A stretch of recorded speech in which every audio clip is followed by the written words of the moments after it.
Hello, it's Dr Beth Colby, psychiatrist from Talk Mental Health YouTube channel. Following my mental health news round talk last week on the alarm over surge in suicides by veterans of the Afghanistan conflict, and also my video on anxiety, I'd like to talk to you today about post-traumatic stress disorder, which is an anxiety disorder.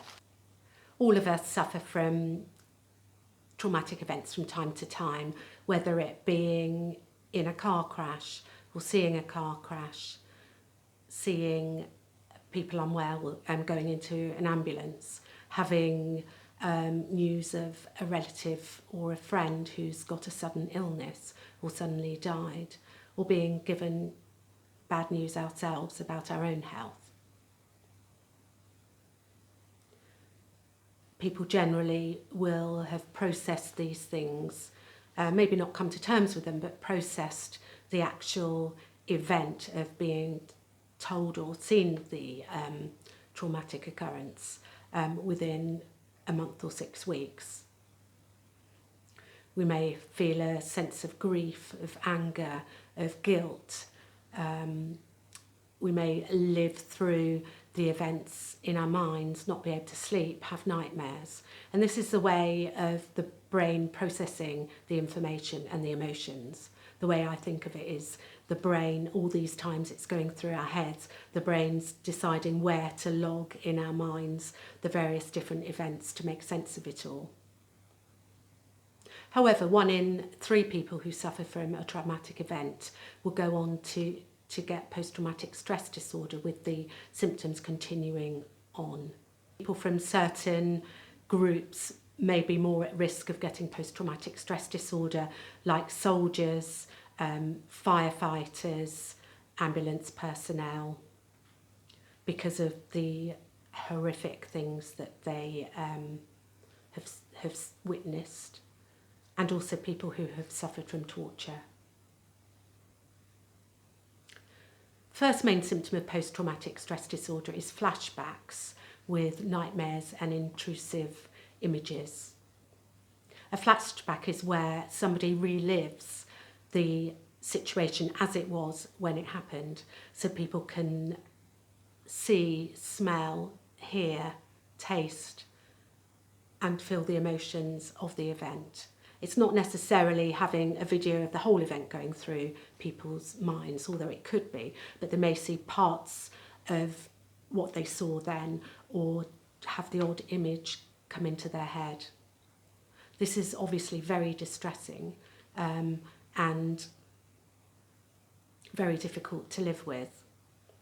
People can experience nightmares as well, so their sleep is affected, and they're be more tired in the morning and therefore more likely to be irritable and grumpy. People try to cope with these horrific images in their mind or nightmares at night by avoiding certain situations that may trigger the flashbacks. So it could be some place that reminds them of what happened, or a smell or a sound of something.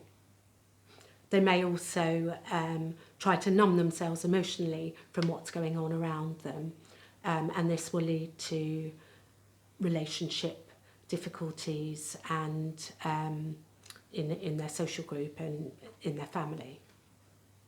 And people also try and keep very, very busy just to stop their mind from thinking about the traumatic thing that happened.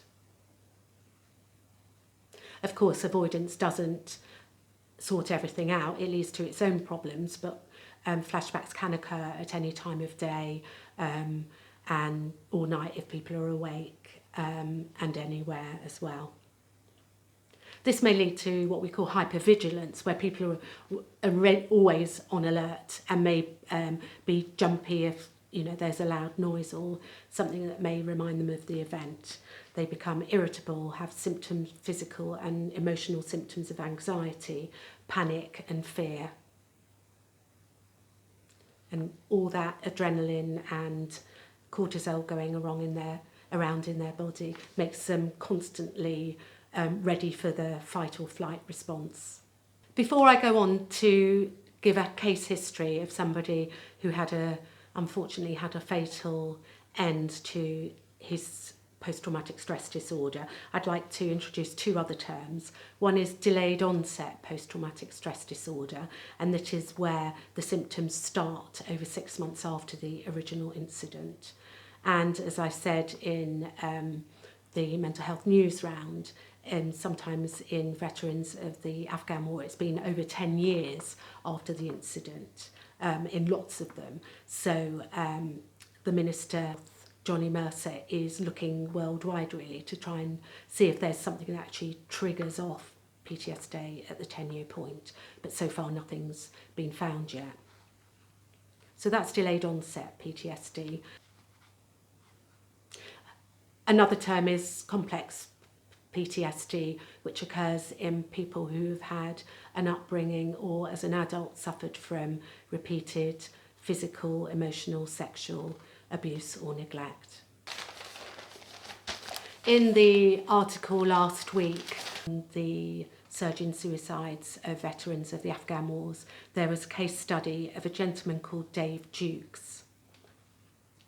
He lived in Birmingham and had completed tours of Northern Ireland, Bosnia, Iraq and Afghanistan. Mr.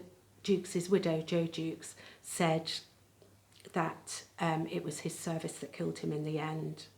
He got flashbacks and night terrors, and these intensified and worsened, and finally he became depressed. Eventually this led to the breakdown of his relationship, and he had to leave the family home, and his wife had to get court injunctions against him from coming into his house because his behaviour had become too volatile. He ended up sleeping rough prior to, unfortunately, taking his own life.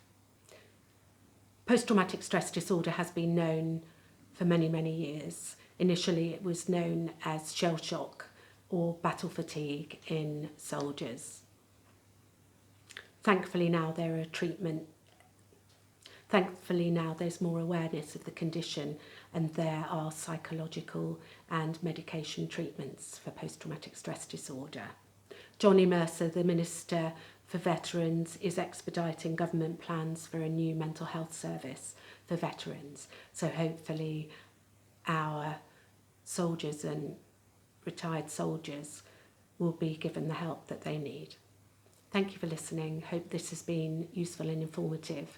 If you or a family member or friend have symptoms of post-traumatic stress disorder, please, in the first instance, go and see your general practitioner. There's also lots of information on the internet from Mind, Rethink, the National Health Service and the Royal College of Psychiatrists.